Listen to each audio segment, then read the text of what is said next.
如果說歐洲有哪座城市既像一本歷史書，又像一幅流動的水彩畫，那麼阿姆斯特丹肯定榜上有名。這裡小而靜，靜而活，古而不舊，充滿了市井氣和自由的精神，還有隨處可見的藝術與人文脈絡。今天我們就從7個標誌性的地點帶你走進這座水上之城的真實靈魂。它們是蒙特爾班塔、運河區、紅燈區、老教堂、水壩廣場、中央火車站與安妮故居。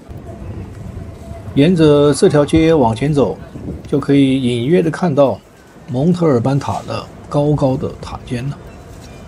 這座塔樓聳立在奧德斯漢斯運河邊，它最初建於1516年，是中世紀城市防禦牆的一部分。想象一下，當年的阿姆斯特丹還只是一個快速擴張的港口城市，蒙特爾班塔的職責就是守護東側的港口和船塢，它見證了無數船只的進出，是水手們辨認方向的重要標誌。目前可以說是阿姆斯特丹最上進的角落之一，但它最引人入胜的是1606年的那場變身。隨着城市的擴張，它的軍事作用逐漸減弱，所以塔樓後來加蓋了現在看到的文藝復興風格的尖頂。塔樓的底部是厚重的中世紀的哥特式磚牆，而上方是精巧的荷蘭文藝復興尖頂。這種歷史與藝術的結合，讓它搖身一變成了帶着鐘聲的優雅的時尚女郎，成為了當時歐洲城市現代化的象徵。阿姆斯特丹最出名的是什麼？很多人會說是運河。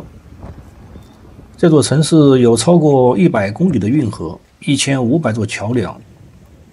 它的運河系統起源於13世紀，那個時候城市還只是個沼澤地上的小村落，人們在阿姆斯特河上建壩排水，逐漸形成了運河。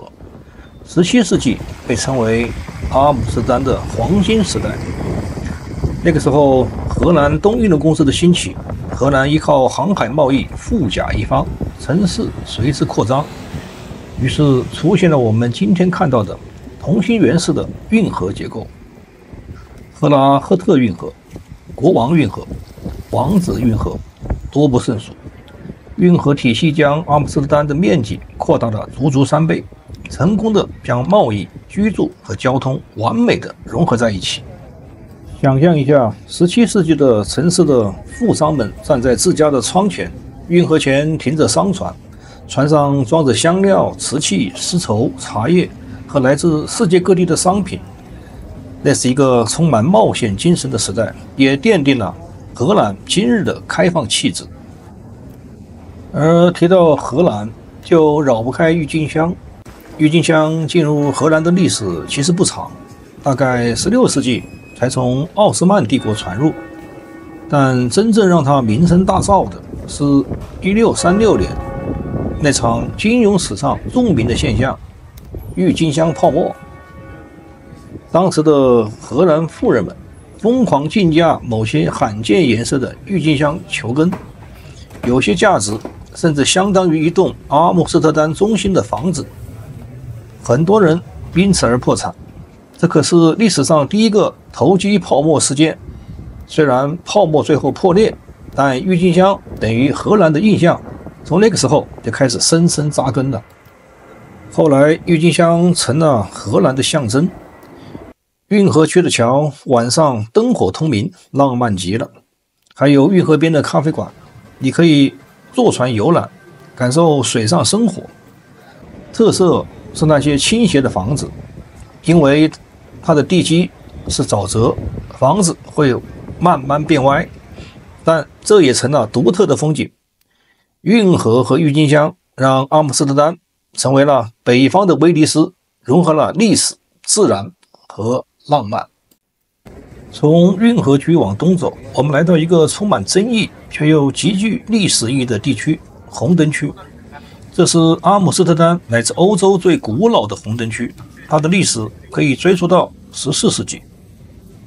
紅燈區的存在和阿姆斯特丹港口的地位密不可分。它最初是為了停靠在阿姆斯特爾河的水手們提供服務的地方。在那個年代，水手們在外漂泊數月，這個區域是他們上岸後尋求慰藉的地方。紅燈的由來也很簡單，最早的時候，這裡的女性會在窗前點燃紅色煤油燈來吸引注意，這很快就成為了全球通用的符號。阿姆斯特丹的紅燈區可能是全歐洲最知名也最容易被誤解的地方，但其實這裡最關鍵的意義不是它的產業，而是它所代表的荷蘭社會的透明機制與法律精神。首先，它是合法的，政府監督，並且以安全為核心的區域。荷蘭的邏輯是不回避，而是認為既然歷史上一直存在，那倒不如讓它公開化、制度化，讓所有工作者都能受到保護。所以紅燈區成為了全世界少見的以公開透明著稱的街區。白天來這裡，你會發現它和阿姆斯特丹其他老城區一樣，有百年建築，有咖啡館、商店、紀念品店，周圍的居民人正常生活。這裡並不是神秘或危險的地方，而是荷蘭社會務實的體現。與其遮掩，不如管理。對於遊客來說，紅燈區最特別的，並不在於櫥窗本身，而是一種這也是城市生活的一部分的現實感。這是阿姆斯特丹最獨特的人文氣質，開放，不回避，坦誠面對社會問題。緊挨着紅燈區，你會突然看到一座極其宏偉的教堂，它就是老教堂。它是阿姆斯特丹最古老的建築，它始建於13世紀，最初是一個木質小教堂，供漁民們使用。在接下來的幾個世紀裡，它不斷擴建，最終成為了我們現在看到的雄偉的哥特式大教堂。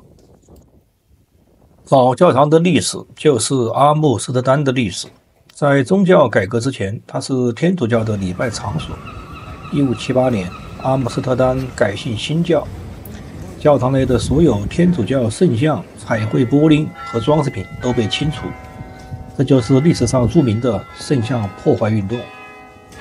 最神奇的是，它周圍如今是紅燈區，但在14到16世紀，這裡原本是漁民、船員聚集的社區，教堂就是他們祈禱的地方。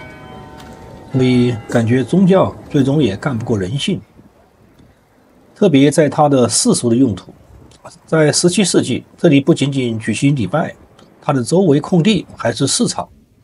教堂內部的側廊則被用作市民的聚會場所，甚至進行商業交易。阿姆斯特丹人有一個獨特的傳統，在教堂的地板下安葬逝者。這裡有超過2500個墓穴，共有1萬多名的市民安葬在這裡，包括了著名的海軍將領和倫勃朗的妻子莎士基亞。所以你腳下的每一塊石頭都可能是某位黃金時代市民的墓碑。這也反映了阿姆斯特丹歷史的複雜性，神聖與世俗，信仰與金錢，道德與現實常常並存在一起。現在我們來到了阿姆斯特丹的真正的起點——水壩廣場。阿姆斯特丹這個名字字面的意思就是阿姆斯特爾河上的水壩。在13世紀，為了防止北海的潮汐水患，當地人在阿姆斯特爾河上建造了一座水壩。這座水壩不僅保護了定居點，還成為了貨物轉運的重要地點。圍繞着這個水壩，這個小漁村迅速發展成為一個貿易中心。水壩廣場就是這座水壩的原址。廣場上的2棟最重要的建築講述了荷蘭的近代史。阿姆斯特丹王宮 Royal Palace 這座宏偉的古典建築最初建於17世紀，並不是為了王室，而作為阿姆斯特丹市政廳。在黄金時代，這是當時世界上最大的非宗教建築，象徵着阿姆斯特丹作為世界貿易之都的財富和權力。直到19世紀初，拿破崙的兄弟路易·波拿巴統治荷蘭時，才將其改建為王宮。國家紀念碑這座白色方尖碑建於1956年，是為了紀念在第二次世界大戰中犧牲的荷蘭人。每年的5月4日，荷蘭國王和王后都會在這裡舉行全國陣亡將士紀念儀式，廣場因此成為了國家記憶和愛國精神的象徵。廣場上總是聚集着大量的人群和鴿子，是感受城市脈搏的最佳地點。現在我們來到阿姆斯特丹的現代門戶中央火車站。這座車站不僅僅是一個交通樞紐，它本身就是一個建築奇蹟和歷史地標。在歷史上，它連接了荷蘭和歐洲。黃金時代以後，促進了貿易和旅遊。它的前門對着城市，後門對着湖，你可以坐船或火車去各地。它不僅是全國鐵路的起點，也是運河遊船的登船點，有軌電車的總站，還是南線、北線地鐵的終點，是名副其實的城市心臟。火車站建於1889年，由著名的建築師皮埃爾·庫伯斯設計，他也是國家博物館的設計師。車站的立面是壯觀的新文藝復興風格，酷似一座宮殿，與庫珀斯設計的國家博物館遙相呼應。上面有精美的浮雕和象徵阿姆斯特丹的各種符號，華麗的正面、鐘樓和裝飾像宮殿。大廳裡有拱形的大廳和商店，而最引人注目的是它的建造方式。車站位於3個人工島上，修建於19世紀末，當時是歐洲最大的工程之一。阿姆斯特丹的地面是鬆軟的泥土和粘土，為了建造如此巨大的建築，工程師們使用了8687根木樁打入地基，這幾乎是一場填海造城的壯舉。它的建成也標誌着阿姆斯特丹從一個傳統的港口城市向一個現代化的國際大都市轉型。我們旅程中最觸動人心的站點是安妮故居，它坐落在王子運河邊，看似普通的建築背後隱藏着二戰期間最感人的故事。1940年，德軍佔領荷蘭，同時也將反猶政策帶到這裡。為了逃避種族迫害，1942年，安妮和父親、母親、姐姐一家被迫躲藏在安妮父親原本經營的公司大樓裡，總共8個人，就躲藏在這片狹小、局限的空間之中。在2年多這段不見天日的日子裡，安妮寫下了她著名的安妮日記。日記不僅記錄了他們躲藏的恐懼和艱辛，更記錄了一個少女對未來、對世界、對人性的觀察和思考。不幸的是，因人告密，躲藏的人們被發現，送往贝爾森集中營。